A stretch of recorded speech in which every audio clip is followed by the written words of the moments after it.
I'm really bad at microphones, so I'm really sorry, but just like... Anyway, so my name is Sylvia Thenayan. I obviously am a little blonde and a little white. Yeah, go blondes. I was so excited. I saw some more of us in the crowd. Yes. I have been married to an Indian for, I just checked on my phone, 714 days now. It's very exciting. For those of you who don't do mental math, that's about 2 years. So a little bit less. So I have, let me see. I think we were together for about 5 years before we got married. So I guess you could say I've kind of been part of the Indian culture for about 7 years. And when I say part, I mean it's really different, right? Because you guys all grow up knowing the same things. Like he had to explain to me what auntie and uncle meant. I was like, why do you do that? I don't understand. Fortunately, that one was pretty easy. I caught on kind of quickly for that. But we had a little bit of like a rocky start to our relationship. So, okay, sorry, let me back up for just a minute. There's two things that I really did not want to do with this talk. And the first one was that I did not want to accidentally insult Indians. Because I love y'all are fantastic. Some of the things you do I don't understand, and that's just like a perspective of culture and how we grow up and stuff like that. So I'm gonna try really hard not to like accidentally say something that sounds insulting. And the second thing I didn't want to do was I did not want to turn this into a relationship talk. It might kind of end up that way because I feel like that's something that hasn't really been talked about yet this morning. And I feel like your relationships, especially with your significant other, is a really strong way that you can minister to other people. And I feel like it also helps you, I don't know, minister to yourself in a way because you can kind of see yourself reflected in that person. So, all right, so I want to talk a little bit about our relationship. We met in grad school.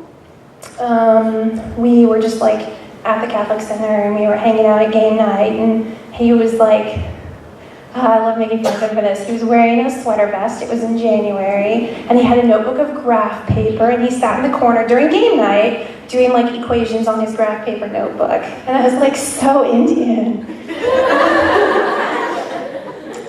Anyway, by the end of the night, he finally like joined the group, and we started hanging out, and everybody was like laughing and making jokes and stuff like that. I really like puns, so that was kind of like the thing that bonded us at first. And then all of a sudden, one of the girls in the group was like, oh my gosh, you're a grad student? He's a grad student. You guys should like hang out. Because being a grad student is all you need to have in common to have, you know, a strong friendship, right? So anyway, joke's on us because it worked out. So thank you, Kristen. It was great. So we went out to eat after that, and then we just kind of like started hanging out. But he was kind of clueless. And he didn't understand that we were going on dates, even though he was like, hey, let's go to dinner, and then he paid for my dinner. And I finally confronted him about it, and he was like, Sylvia, Indians don't date. We talk, and then we get married. Like, there's no dating involved. And I was like, I don't understand. So I think that was like one of the first things that like really kind of like was like, all right, Sylvia, you're getting into a whole different world right now. Like, think about this. But it worked out, and so we had a relationship for a while. We actually broke up once when I thought I was leaving Dallas, and I just didn't think it was going to work out long distance, you know. But we got back together, and you see, we were together for 5 years before we got married, and it wasn't probably until like the 3rd year that I met his parents because they were very resistant to the idea of their firstborn son dating somebody who is not Indian. He always thought that as long as we share religions, it's okay. It doesn't matter. It's all fine. But the first time he mentioned me to his dad like exploded and was like, no, you have to marry an Indian girl, and you know what? The only kind of Indian girl that's good enough for you is one from India. And it really hurt me when Jared told me that. Because I was like, are they ever going to accept me? Like, I don't understand. And I didn't also understand part of his loyalty to his family, that he wasn't going to marry me until his parents were okay with it. And that's something that now I really respect in him. But back then, I didn't. So just to clarify, his dad loves me now. We're all good. He's great. We're fine. Like, they accept me, and his sister likes to joke that I'm his mom's favorite child, which is false. It's his brother. Everybody knows it. So it was kind of like baby steps. Like, the first time I ever had dinner at their house, his dad gave me like the seat at the head of the table, and I was kind of like, okay. And then they were like, oh, you're the guest, Sylvia, serve yourself first. And I'm like looking at this, like, there's curry here and then lentils over there, and I'm like, I don't know what any of this food is. I know what rice is. Okay, that's good. But I had no idea how to even serve myself Indian food. I've come a long way, guys. Sometimes I even eat with my fingers, not all the time. So that's kind of like my journey into the Indian culture. And the first year we were married, everybody at church, oh yeah, let me explain that. So I went to, I guess you could say, white person church. And then when we got married, he really felt very strongly that he wanted me to kind of come over and join his church. And I was okay with that. You know, I hadn't really found like a home church here in Dallas. So I didn't really feel like I was like leaving anything. And everybody at church was really nice, so Chippy knows. So everybody at church knows who I am. There's 2 white people in the whole church, and one of them has like 6 kids and has been there for forever. So everybody in church knows who I am. And like one Saturday we were at church for an event, and some grandma comes up to me and she starts talking to me, and I talk back to her because I'm like, maybe I know her, I don't know, who is she? And then she leaves, and I ask Jared, who was that? And he's like, I don't know, I thought you knew her. So kind of my rule of thumb is I know everybody at church because they know me, so I just smile and act really nice to everybody at church.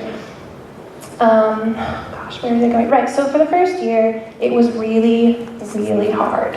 Every Sunday, I felt like I had to wake up and put on Indian Sylvia, if you know what I mean. I put on the dress. I had to make sure to do my makeup because Indian girls always have impeccable makeup, and it's like really frustrating to me because I don't. And it was really hard. There were a lot of Sundays that I just wanted to stay in bed. And it wasn't because I didn't want to go to church, it was just because I didn't want to face everybody. And I don't know exactly what changed this year, but I started seeing it more as our church and not his church. And that, I think that really helped. And just starting to become more comfortable with people and more understanding of the culture and what was going on. And gosh, all of the young adults at the church were so welcoming and so kind and so nice to me and just treated me like just one of them was really, really helpful. Okay, so I'm going to talk a little bit about relationships. I don't know if any of you guys are married or in a relationship or anything. I'm not going to ask you to raise your hands or anything. But one thing I want to say is whoever that other person is, they will not complete you. A lot of people get into relationships thinking this is the person that's going to complete me. This is the person that's going to make me whole.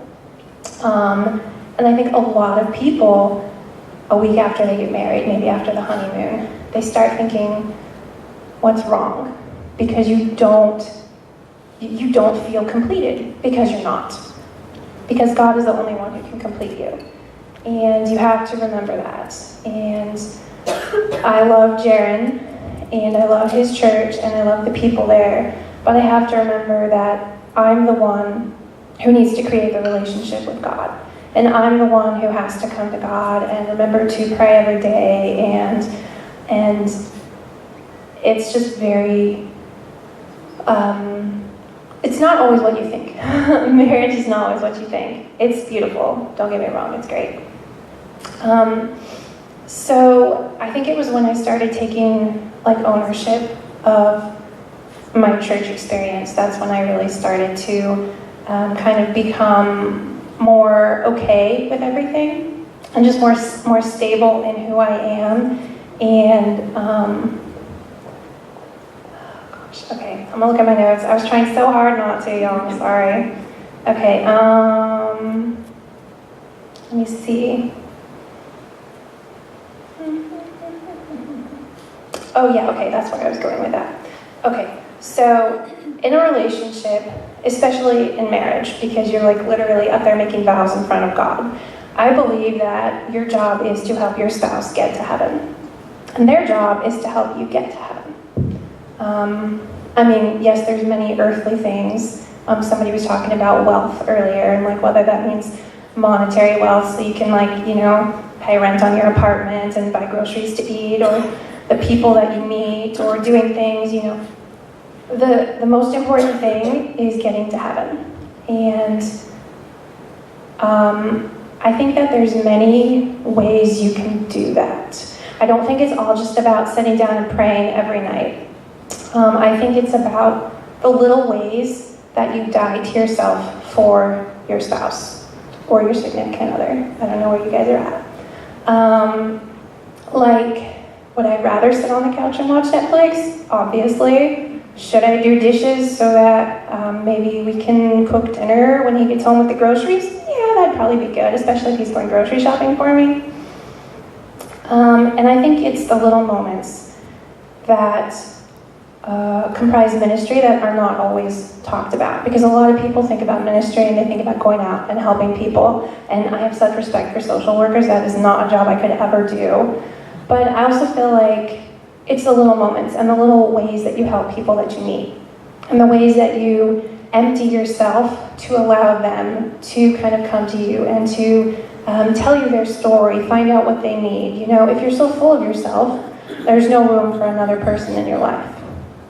And I think that's one of the most important ways that we can do ministry. And I think that it is one thing that I learned through the Indian culture, because I had to really be empty to myself and stop resisting and stop saying, but that's not how I do it.